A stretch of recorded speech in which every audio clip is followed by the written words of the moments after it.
नमस्कार, कसे आहात सगळे? तर पुन्हा एकदा आपलं स्वागत आहे पायल रेसिपीजमध्ये। आज आपण गिलक्याची एक वेगळ्या प्रकारची भाजी बनवणार आहोत। त्यासाठी मी इथे गिलकं जे आहे हे कट करून घेतलेलं आहे, पुढचा आणि मागचा भाग काढून घेतलेला आहे। आता गिलकं जे आहे हे आपल्याला बारीक बारीक कट करून घ्यायचं आहे। हे बघा अशा प्रकारे। आता सर्व जे गिलकं आहे हे मी कट करून घेते। आजची जी भाजी आहे ही अगदी झटपट तयार होणारी आहे आणि डिलिव्हरी झालेल्या ज्या लेडीज असतात त्यांच्यासाठी अशा प्रकारची भाजी जरूर बनवून त्यांना खायला द्यायची असते। जसं आपण आज गिलक्याची भाजी बनवणार आहोत तशीच मेथीची, पोकळ्याची, बऱ्याच प्रकारच्या भाज्या आपण बनवू शकतो। तर बघा अशा प्रकारे गिलकं जे आहे हे आपल्याला कट करून घ्यायचं आहे। बऱ्याच ठिकाणी गिलक्याला गोसावडे सुद्धा म्हटलं जातं। जेवढा आपल्याला तिखट आवडत असेल त्यानुसार आपण यामध्ये हिरवी मिरची जी आहे हे घेऊ शकतो। इथे मी एकच मिरची घेतलेली आहे कारण मला खूप तिखट अशी ही भाजी बनवायची नाही आहे। कोथिंबीर घ्यायची आपल्याला छान अशी बारीक कट करून, आणि बघा या साईडला मी 2-3 पाकळ्या लसणाच्या छान अशा बारीक कट करून घेतलेल्या आहेत। यामध्ये आपण टोमॅटो सुद्धा टाकू शकतो। ह्या भाजीसाठी आपल्याला तेलही खूप लागत नाही, 1-1.5 चमचा एवढंच आपल्याला तेल टाकायचं आहे, यापेक्षा जास्त नको। आता यात आपल्याला जवळपास अर्धा चमचा मोहरी टाकायची आहे। मोहरीला छान आपल्याला तडतडू द्यायचं आहे तेलामध्ये। त्याचबरोबर जवळपास अर्धा चमचा जिरे, बारीक कट केलेल्या लसणाच्या पाकळ्या हे छान आपल्याला परतवून घ्यायचं आहे। आणि जी हिरवी मिरची आपण कट करून ठेवलेली होती ती आपण यामध्ये टाकणार आहोत। मिरची सुद्धा छान झालेली आहे।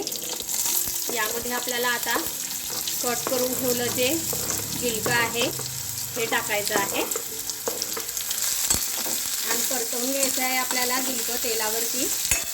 झटपट होणारी रेसिपी आहे, छान आहे, तुम्हाला नक्कीच आवडेल। शेवटपर्यंत बघा आणि आवडली रेसिपी तर लाईक करा, शेअर करा आणि सबस्क्राईब करायला विसरू नका अशाच छान छान रेसिपीज बघण्यासाठी। यावर आपण झाकण ठेवून देऊ।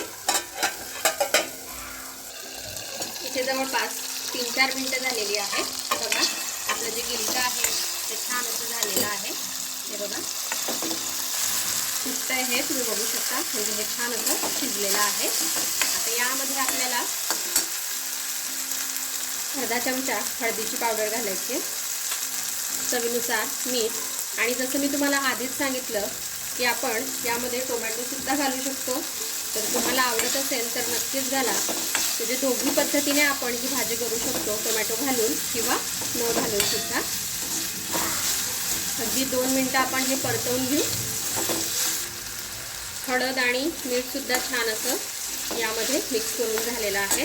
आता यामध्ये आपल्याला पाणी ओतायचं आहे। तर जवळपास 1 ग्लास मी यामध्ये पाणी ओतलेलं आहे।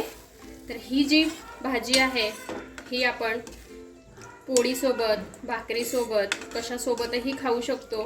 शक्यतोवर भाकरीसोबत असल्या भाज्या ज्या आहेत ह्या खाल्ल्या जातात। तर यावर मी झाकण ठेवून एक उकळी छान अशी काढून घेतलेली आहे। बघा यामध्ये आता आपल्याला बारीक चिरलेली कोथिंबीर घालून घ्यायची आहे। इथे आपली जी गिलक्याची भाजी आहे हे खाण्यासाठी रेडी झालेली आहे। बघा तर भाकरीसोबत तुम्ही अशा प्रकारे ही भाजी बनवू शकता। तर चला ही भाजी कशी वाटली ते मला कमेंटमध्ये कळवा। आपण भेटूया अशाच एका छानशा रेसिपीसोबत नेक्स्ट व्हिडिओमध्ये। तोपर्यंत आपली काळजी घ्या आणि जाता जाता चॅनलला सबस्क्राईब करा। Take care, bye bye.